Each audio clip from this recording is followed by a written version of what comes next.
Frankenstein. Chapter 1. My name is Victor Frankenstein. I grew up in Geneva, Switzerland.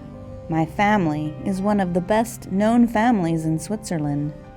For many years, members of my family held public office. My father was famous for his public service. Perhaps I should tell you about how my father and mother met. One of my father's friends was a rich businessman. Once, a deal this man worked on went bad, but he kept his word to all the people who trusted him. He paid off everyone who had lost money, but he was left without a cent. He and his daughter became very poor. They had to move away from the city of Geneva. My father heard that his friend had fallen on hard times. He went to visit him. When he saw the way his friend and his daughter were living, my father's heart almost broke. He offered help, but his friend was very proud. He refused any help. He was ill. The only money he had came from small jobs his daughter did for the people in town. When she wasn't working, the young woman spent most of her time taking care of her sick father. My father heard that his friend was dying. My father again wanted to help. He went to visit his friend. He found the girl crying over her dead father's body. My father didn't want to see his old friend's daughter left out on the street. He took care of her. 2 years later, they were married. After the wedding, my father and mother traveled to many countries. Perhaps it was the years of being poor that did it, but my mother's health was not good. For this reason, they spent a lot of time in the warm weather of Italy. I was born in Italy on one of their vacations. For years, I was their only child. I remember that those years were very happy. My father and mother loved each other very much, but there was enough love for me, their only son. When I was 5 years old, my parents took another vacation to Italy. Because my mother was always interested in helping the poor, they visited a little hut on the shore of a lake. There, they found a poor farmer and his wife. The family had no money and very little food for their 5 children. One of the children, a little girl, caught my mother's eye. This girl wasn't like the other children. She seemed different in little ways. There was a sweetness to the child that drew my mother to her. She asked the farmer about this little girl. The little girl's name was Elizabeth. She was not the father's daughter. Her real father had been forced to leave Italy for a while. He had asked the farmer to take care of his little girl. When Elizabeth's father died in another country, she had no place to go. She stayed with the farmer and his family. But then hard times came to this farmer. He had very little money, and besides Elizabeth, he had 4 children of his own. Life was hard for the family. My mother had always wanted a little girl. She asked the farmer if she and my father could adopt Elizabeth. The farmer and his wife loved the little girl, but they knew that she would live a much happier life with my family. So they let my parents take Elizabeth. I knew nothing of this. I was too young for my parents to talk about it to me. All my mother did was tell me, "I have a pretty present for you, Victor. He shall have it tomorrow." The next day, she presented Elizabeth to me. Elizabeth and I grew up together. There was only a year's difference in our ages. We never fought. We loved each other in a way brother and sister cannot. No tears, no ugly words ever darkened our days. We called each other cousin and shared a deep love until the day she died. Elizabeth loved Switzerland. She loved the mountains and the lakes. She was always interested in art and beauty. I was different. While Elizabeth would get excited about how beautiful things were, I always wanted to know what made them the way they were. Even as a child, I was becoming a man of science. When I was 7 years old, my brother Ernest was born. At that time, my parents stopped traveling to different countries. We had a house in the city of Geneva. We also had a place in the country, on the shore of a lake. We spent most of our time at the country house. It was there, 4 years later, that my brother William was born. Our family did not know a lot of people. I had only one close friend. His name was Henry, and he was the son of a Geneva businessman. Henry and I became best friends. He used to dream of the days of King Arthur. He always was making up plays about knights and fair ladies. He always wanted Elizabeth and me to act out these plays. Henry, Elizabeth, and I spent our childhoods together. We were like 3 parts of one person. Elizabeth was the soul, Henry was the heart, and I was the mind. Henry kept telling stories of heroes and great adventurers. Elizabeth had her art, and I began to study science. You must understand that I was quite young. I knew little about science. I read any books that I thought might explain the wonders of science.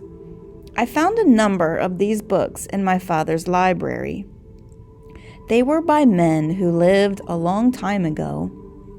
One day, my father found me reading one of these books. "Ah, you're reading this?" my father said. "My dear Victor, don't waste your time on this. It is sad garbage." If my father had explained to me that no one believed in these books anymore, it would have been different. Most of the stuff in the books was little more than black magic. Science had already shown that these writers were silly, but I didn't know this. I was angry. My father thought that the books I liked were garbage. Instead of stopping reading these books, I found more like them. Looking back on it, I guess I was foolish. I tried spells to change lead into gold. I tried to make devils appear. Of course, none of these spells worked. I might have gone on this way for years, but then something happened. One night, when I was 15 years old, we were at our country house. A terrible storm came up. As I watched from my window, I saw lightning hit an oak tree. When the storm was over, I went out and looked at what was left of the tree. I thought that I would just find a burned tree, but the tree had been turned into small pieces of wood by the lightning. I was surprised. Why did this happen? A friend of my father's was visiting us that day. He was a scientist. He explained how lightning had destroyed the tree. Before this, I didn't know much about electricity. This was the true beginning of my life as a scientist. I forgot all about those silly books that were filled with magic spells. I began to study nature and to read books about true science. I felt as if the lightning had been a sign from heaven. It had pointed the way my life would go. What I didn't know was that this sign could not have been from heaven. I didn't know that my study of science would someday destroy my life and all that I loved. Chapter 2. When I was 17 years old, my parents decided that I should go away to a university in Germany. I was ready to leave when Elizabeth got sick. It was scarlet fever. My mother took care of her. Elizabeth got better, but my mother caught scarlet fever. She knew she was dying. She called Elizabeth and me to her bedside.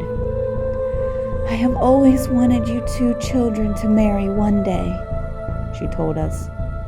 Now that day is close. I am so sad that I must leave you, but I hope we will meet again in another world. She died quietly. We were all very sad. It didn't seem right for me to go off to the university right away. I stayed at home for a few more weeks. I spent most days with Elizabeth. Finally, the time came for me to leave. My friend Henry came over that last day. I knew that everything in my life was about to change. Maybe that's why Elizabeth, Henry, and I spent this last day together. We had never been closer or loved each other more. Little did I know that we would never share such happiness again. The next morning, I left for the university. After a long, hard trip, I arrived in Germany. The next day, I went to the university and met my teachers. The first one I saw was Dr. Kremp. He taught science. He knew a lot about science, but he was a rude man. He asked me what science books I had read. I told him about the books with magic spells. He laughed out loud. "What a waste of time," he said. "Nobody bothers with those books anymore. You'll have to start your studies all over again."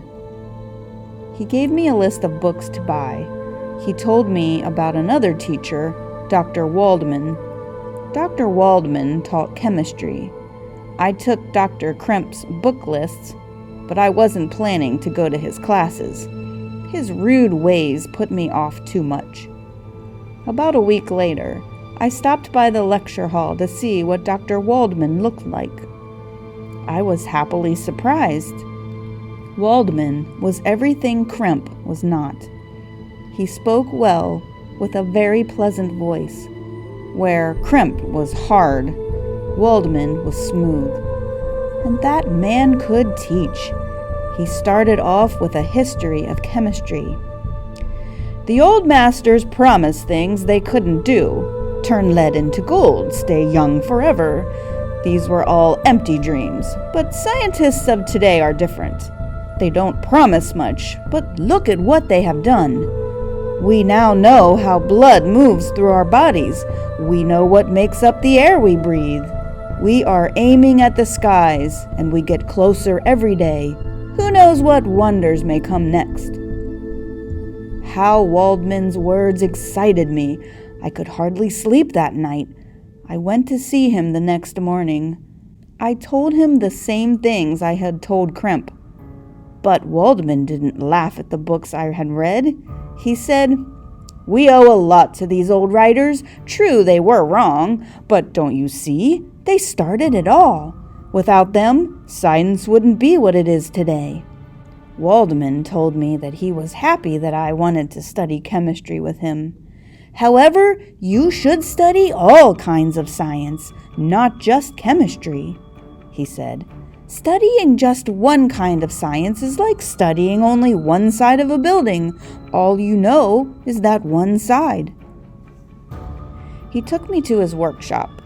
He showed me how his machines worked. Then he gave me a long list of books to read. When I left Dr. Waldman's house, my life was changed. I spent the next 2 years studying science. I didn't even go home for a visit. I lived for my books and classes. I made some discoveries in chemistry that made me well known at the university. Finally, the time had come to begin work on my own. But what would that work be? I thought of going home to Geneva. I wanted to visit my family and friends. But then something happened that made me stay where I was.